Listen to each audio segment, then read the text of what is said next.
ہفت اقلیم یعنی پوری دنیا پر بادشاہت صرف 4 لوگوں نے کی ہے، جن میں سے 2 مسلمان ہیں۔ پہلے حضرت سلیمان علیہ السلام اور دوسرے سکندر ذوالقرنین۔ تیسرا بخت نصران تھا اور چوتھا کافر یعنی نمرود تھا۔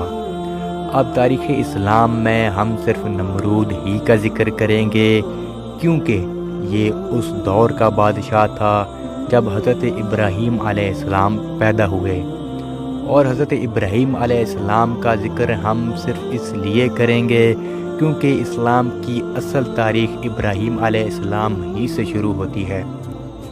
اب نمرود تھا کون؟ نمرود حضرت نوح علیہ السلام کی اولاد سام میں سے تھا۔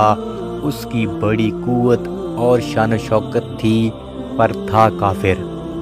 اس نے کبھی اپنی حاجت خدا سے نہیں مانگی، بلکہ مردود یہ کہتا تھا کہ میں خدا ہوں۔ اس پر خدا کی لعنت۔ ایک مرتبہ نمرود اپنے تخت پر بیٹھا ہوا تھا، تمام جادوگر اور مجمع اس کے ارد گرد بیٹھا ہوا تھا۔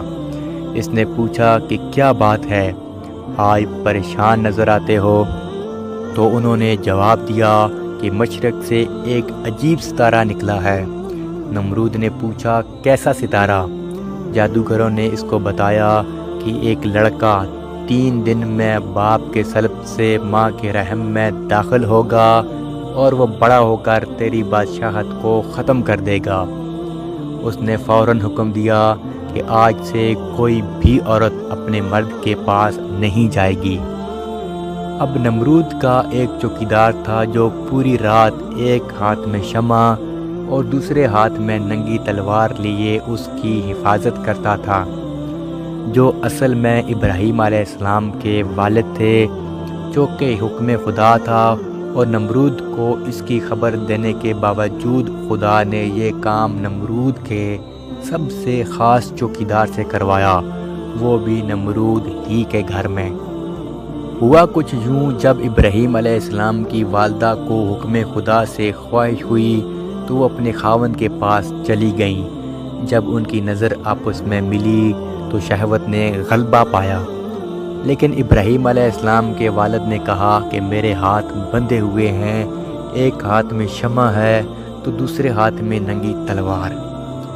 اتنے میں حکم خدا سے ایک آدمی کہیں سے آیا اور اس نے شمع اور تلوار ابراہیم علیہ السلام کے والد سے پکڑ لی۔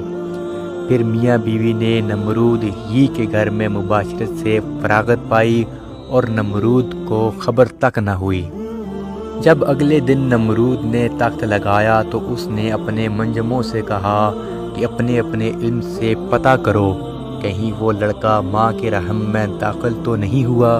تو انہوں نے بتایا کہ گزشتہ رات ہی بچہ ماں کے رحم میں داخل ہو گیا ہے۔ تو نمرود نے حکم دیا کہ اس وقت جتنی بھی عورتیں حاملہ ہیں وہ پیدائش کے وقت ہی اپنے بچے کو مار ڈالیں۔ سب عورتوں نے جنم دیتے ہی اپنے بچوں کو مار دیا، لیکن جب ابراہیم علیہ السلام کی پیدائش کا وقت قریب آیا تو ان کی والدہ ایک غار میں چلی گئیں۔ جب ابراہیم علیہ السلام کی پیدائش ہوئی تو پوری غار یک بارگی میں روشن ہو گئی۔ آپ کی والدہ اس ڈر سے کہ کہیں اس بچے کو کوئی مار نہ دے، غار ہی میں چھوڑ کر آ گئیں۔ اسی وقت جبرائیل علیہ السلام نازل ہوئے اور دونوں انگوٹھے آپ کے منہ میں دے دیے۔ اللہ کے حکم سے ایک انگوٹھے سے دودھ اور دوسرے سے شہد جاری ہو گیا۔